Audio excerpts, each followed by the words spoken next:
First off, I'd like to thank you all for coming to attend the debate tonight. I think that democratic discourse is something very important and something that we should treasure, and I'm happy to see that in this election we've started to organize more community debates. There's a lot of media spin out there from both the left and the right, and hopefully, even if you've all made up your minds as to how you're going to be voting, this will serve as an opportunity to give you a better idea of where me and my colleagues are coming from. We have, here in Ontario, one of the best public healthcare systems in the world. I think that's an undeniable fact.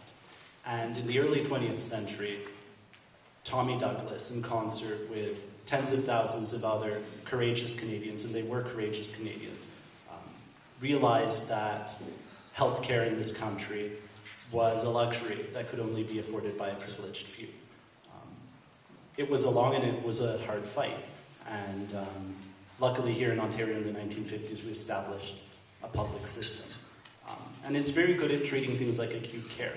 Unfortunately, the health needs and realities of individuals living in the 1950s is very different from the reality we're facing today. More than 730,000 people in Ontario don't have access to a family doctor. And of those that do, 90% say they're waiting too long to get an appointment. So there's clearly some improvements that need to be made. Most illnesses in this province today are not acute, they're chronic. They're things like obesity, they're things like heart disease, stroke, diabetes, cancer.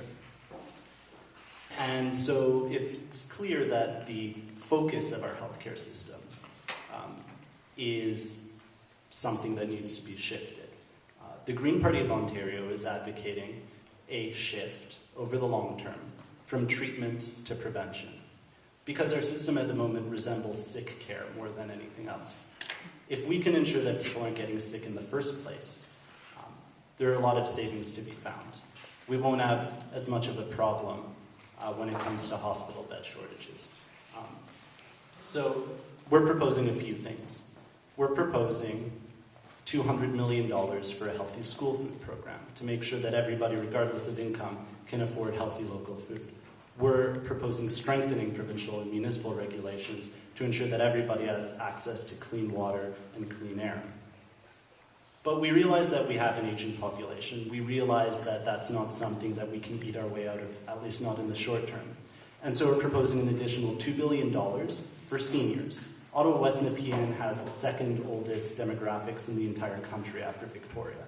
So it's clear that we need to create more long-term care spaces. We need to focus more on home care and home visits.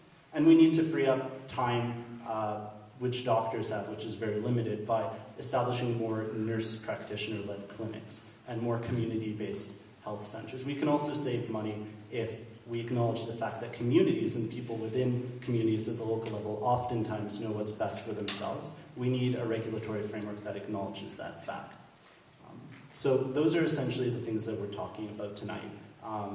I would like to elaborate on all of them, but I realize that I'm running out of time, so I will pass it to the mic to my colleague.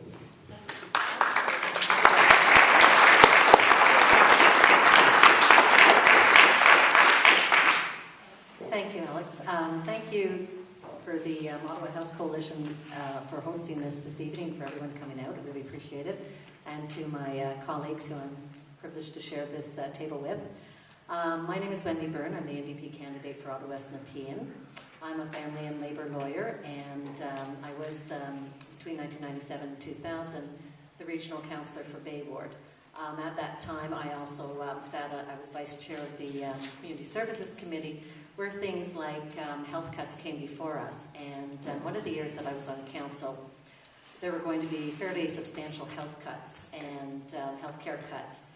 And the community came out and rallied and really raised their voices, and those cuts were reversed without there being any increase to taxes. So it's certainly possible to budget for healthcare. It's a matter of where your priorities are.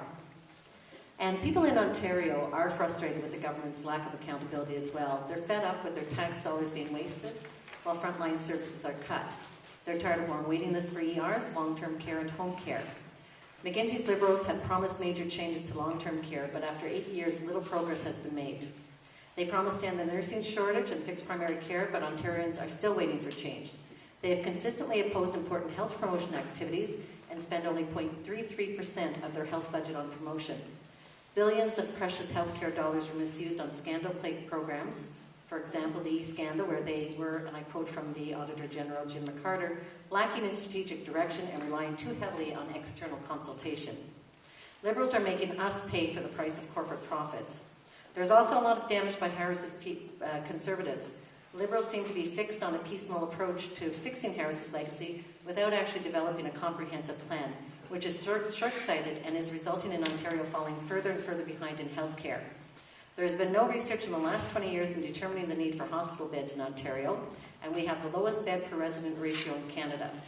Some facts I'm sure you're well aware of. 10,000 people are waiting for home care. Every $1,200 spent for a hospital bed for one day, 15 people could be treated at home.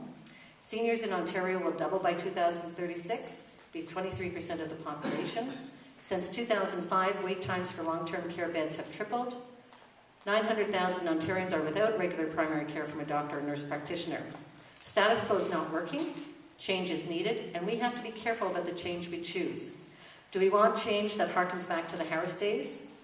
Hudak's Conservatives favor a for-profit system that will result in lower quality patient care. They have no plan to support nursing or improve primary care in Ontario. The NDP provides a positive change, one that recognizes the importance of investing in health care.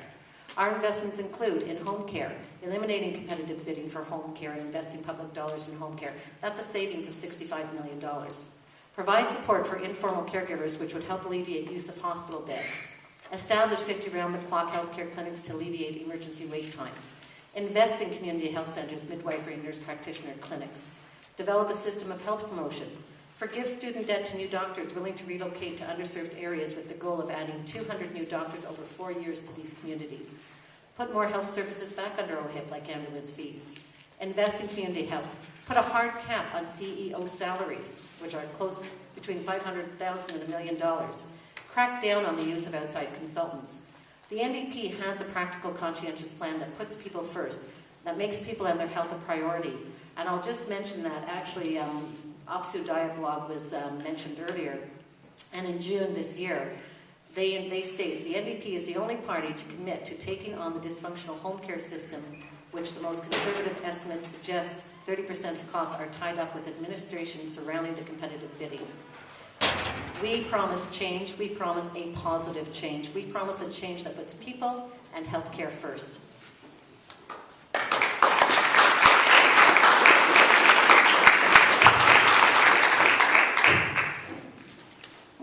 Hi, I'm Randall Denley, your Conservative candidate. And some of you might know me as an Ottawa Citizen columnist. I did that job for a very long time. Now I'm trying something different, and one of the reasons why I want to run is because I think healthcare is tremendously important.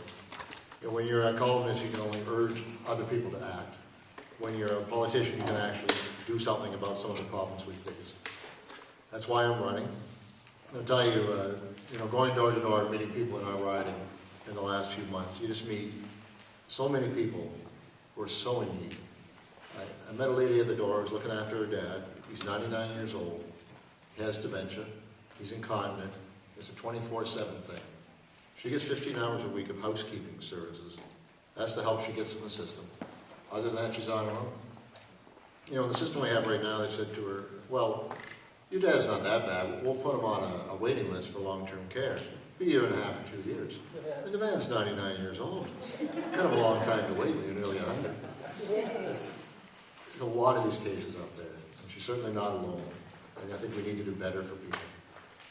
You know, I can probably do this more easily tonight because my absent friend isn't here and we won't have to fight about health care. But one thing that strikes me is that, you know, we all believe in health care in Ontario. We all share the same values.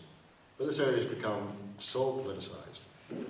There's not that much difference, really, among these four parties. The three of them are originally here. But there's not that much difference among the parties who are writing about what we're trying to do. It's more of an issue of who's going to get something done. And, you know, people should know that for the PC party, healthcare is our #1 spending priority. You know, I think it's everybody's #1 priority. We're going to spend $6.1 billion more by a year for our mandate. It's a lot of new money. We're going to do a lot of good with it. And there's a particular problem we're really focused on. You know, it means a lot to me because I've written many columns about it. I actually won a journalism award from social workers, if you can believe, for writing about this. But we have so many older folks now who go to the hospital. They get stuck there. They have a medical need. They get fixed up. But we don't have any place to put them. We don't have enough home care. We don't have enough long-term care. Those are the two problems we're going to address. 5,000 new long-term care beds. 35,000 fixed up across the province. More home care. Serves people better. It's cheaper in the system. It's the right way to go. No reason why it hasn't been done now. We're going to do it. One other thing I'll quickly mention, the LHINs, you've probably heard of them. It's a healthcare bureaucracy, $70 million. Not 10 cents of that provides any healthcare service. We're going to take that money and put it into the front lines of healthcare, where it can do people some good. Anyway, that's our direction, and I'm happy to take whatever questions you have about it. Thank you.